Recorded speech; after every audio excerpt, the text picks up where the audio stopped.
Hello বন্ধুরা, good morning. Welcome to my Saraswati kitchen. আশা করি তোমরা ভালো আছো আর আমি অনেক অনেক ভালো আছি। আজকে সকালে রান্নায় চলে এসেছি। আজকে আমি বানিয়ে তোমাদের দেখাবো ফুলকপি আলু মাছের ঝোল। তো আমি কিভাবে ফুলকপি আলু মাছের ঝোল করি তোমরা দেখো। এখন অন্তত ফুলকপির সিজন নয়, তবু আমি আজকে ফুলকপি বাজার থেকে নিয়ে এসেছে, তাই ভাবলাম তোমাদের কাছে একবার শেয়ার করি আমি কিভাবে করি। তো তোমরা দেখতে থাকো। আমি গ্যাস ধরিয়ে নেবো। কড়াই আমি বসিয়ে নিয়েছি। আমি এখানে আগে জল দিয়ে দেবো। জল দিয়ে দিলাম। যেহেতু এটা এখনকার ফুলকপি, তাই ওটা আমি একটু ভাপিয়ে নেব।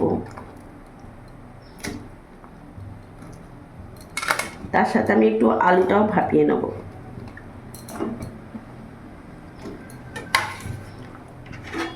এরই মধ্যে আমি সামান্য লবণ দিয়ে দেবো। অল্প একটু লবণ দিয়ে দিলাম।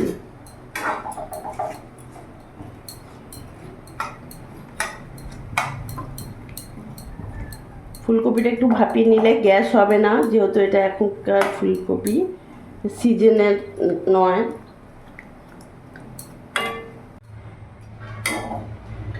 ফুলকপিটা আমার ভাপানো হয়ে গেছে, এবার আমি নামিয়ে ফেলবো। গ্যাসটা একটু কমিয়ে দিলাম। এরই মধ্যে আমি নামিয়ে ফেলবো।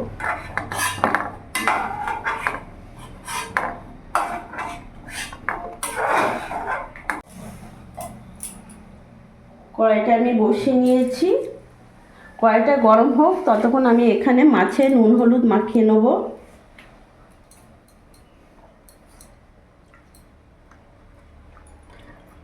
এক চামচ লবণ দিয়ে দিলাম, সামান্য হাফ চামচ হলুদ দিয়ে দিলাম। এবার ভালো করে আমি মাখিয়ে নেব।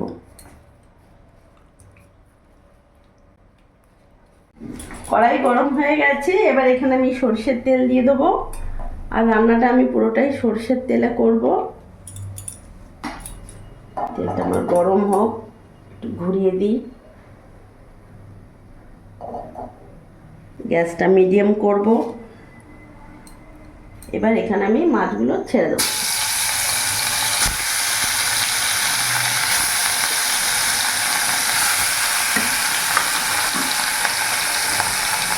মাছটা এক পিস হয়ে গেছে, আমি এবার উল্টিয়ে নেব।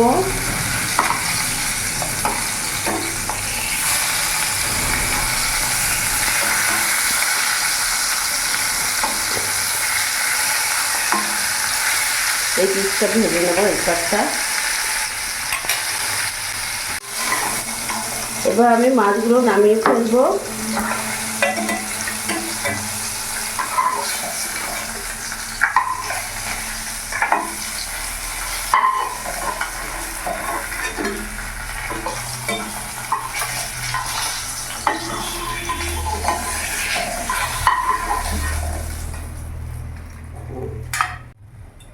এবার এই তেলের মধ্যে এই ভাপিয়ে রাখা আলু ফুলকপি দুটোকে আমি একটু শ্যালো ফ্রাই করে নেব।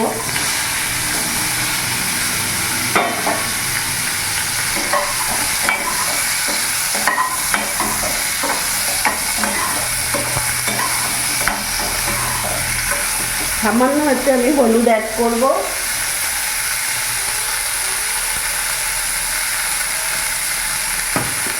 ভালো করে নাড়িয়ে নেব।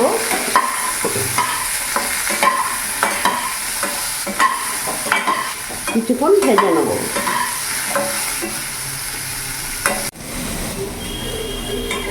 ফুলকপি আলুটা আমার শ্যালো ফ্রাই হয়ে গেছে, দেখতে পাচ্ছ। এবার এটা আমি নামিয়ে ফেলবো।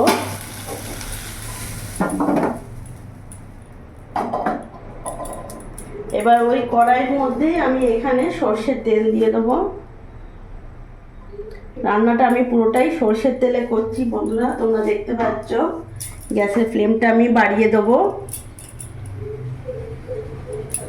সর্ষের তেলের ঝাঁঝটা কি বেরিয়ে গেছে।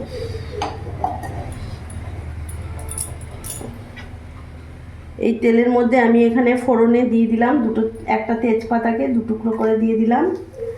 আর এখানে কয়েকটা একটু গোটা জিরে ফোড়ন দিলাম।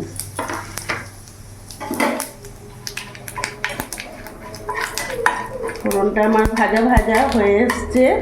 এবার এখানে আমি একটা বড় সাইজের পেঁয়াজ ভালো করে কুচিয়ে নিয়েছি, এটা পুরোটা দিয়ে দেবো। আমার হাজব্যান্ড কুচিয়েছে, একদম কুচি কুচি করে পুরোটা দিয়ে দিলাম।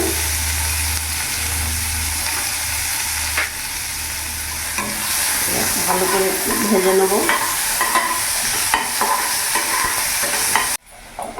পেঁয়াজটা আমার ভাজা হয়ে গেছে দেখতে পাচ্ছ। এরই মধ্যে আমি এখানে 2 চামচ মশলা দেবো। এটা আমার আদা, রসুন, কাঁচা লঙ্কা, পাকা লঙ্কা পেস্ট আছে, এটা আমি দিয়ে দিলাম।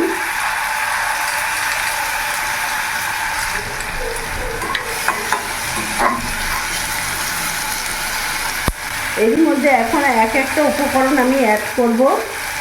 1 চামচ লবণ দিয়ে দিলাম, 1 চামচ হলুদ দিয়ে দিলাম,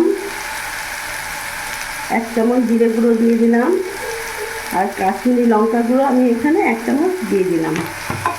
এবার মশলাটা যেন পুড়ে না যায় তার জন্য এখানে আমি সামান্য একটু জল অ্যাড করব। গ্যাসের ফ্লেমটা আমার মিডিয়ামে আমি রেখেছি। এবার সব কিছু মশলা আমি ভালো করে মিশিয়ে নেব।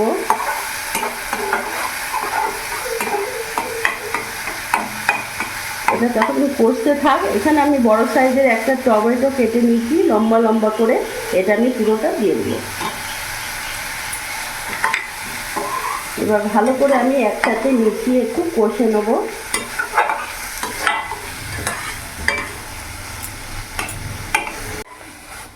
মশলা থেকে আমার কাঁচা ভাবটা গন্ধটা চলে গেছে, আর দেখতে পাচ্ছ চারিদিক থেকে তেলও ছেড়ে দিয়েছে। এবার এখানে ফুলকপি আলু ভেজে রাখাটা আমি পুরোটা দিয়ে দেবো। এবার ভালো করে একসাথে আমি মিশিয়ে নেব আর কিছুক্ষণ আমি কষে নেব। গ্যাসের ফ্লেমটা আমি একটু বাড়িয়ে দেবো। এবার ভালো করে আমি একসাথে মিশিয়ে একটু কষে নেব।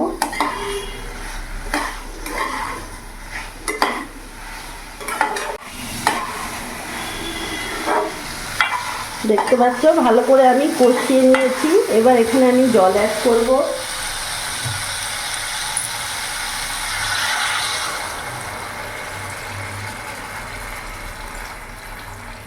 আর জল আমি দেবো না।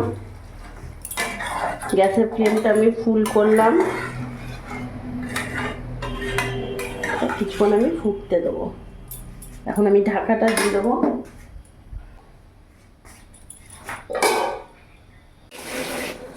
এবার আমি ঢাকাটা খুলে দেখব। আমি 10 মিনিট ঢাকা দিয়ে রেখেছিলাম। দেখতে পাচ্ছ কত সুন্দরভাবে ফুটছে, আলু একেবারে সেদ্ধ হয়ে গেছে খুব সুন্দরভাবে। এবার আমি ভেজে রাখা মাছগুলো এক এক করে ছেড়ে দেবো।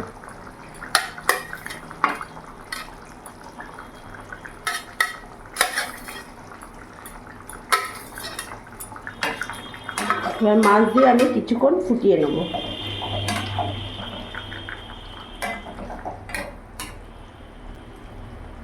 গ্যাসের ফ্লেমটা আমি একটু মিডিয়াম করব।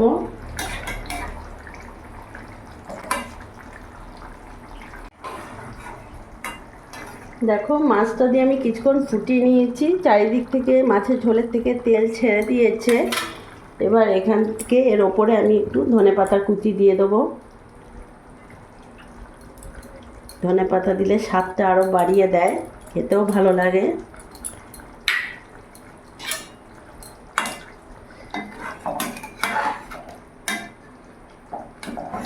দেখতে পাচ্ছ আমার মাছের ঝোল একদম রেডি। এবার আমি গ্যাসটা অফ করে দেবো।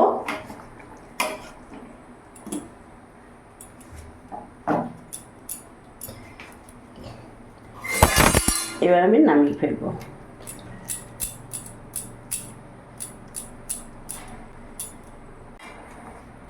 দেখলে বন্ধুরা আমি কিভাবে আজকে ফুলকপি আলু মাছের ঝোল করলাম। খুব একটা ঝোল রাখিনি, মোটামুটি রেখেছি। যাই রান্না করি তোমাদের কাছে শেয়ার করি। আজকে আমি ফুলকপি মাছের ঝোলটা এইভাবে করলাম, সবই তোমাদের কাছে শেয়ার করি। তো আমার এই ভিডিওটা যদি তোমাদের ভালো লাগে প্লিজ লাইক করে সাবস্ক্রাইব করে পাশে থেকো, আর তোমরাও ভালো থেকো।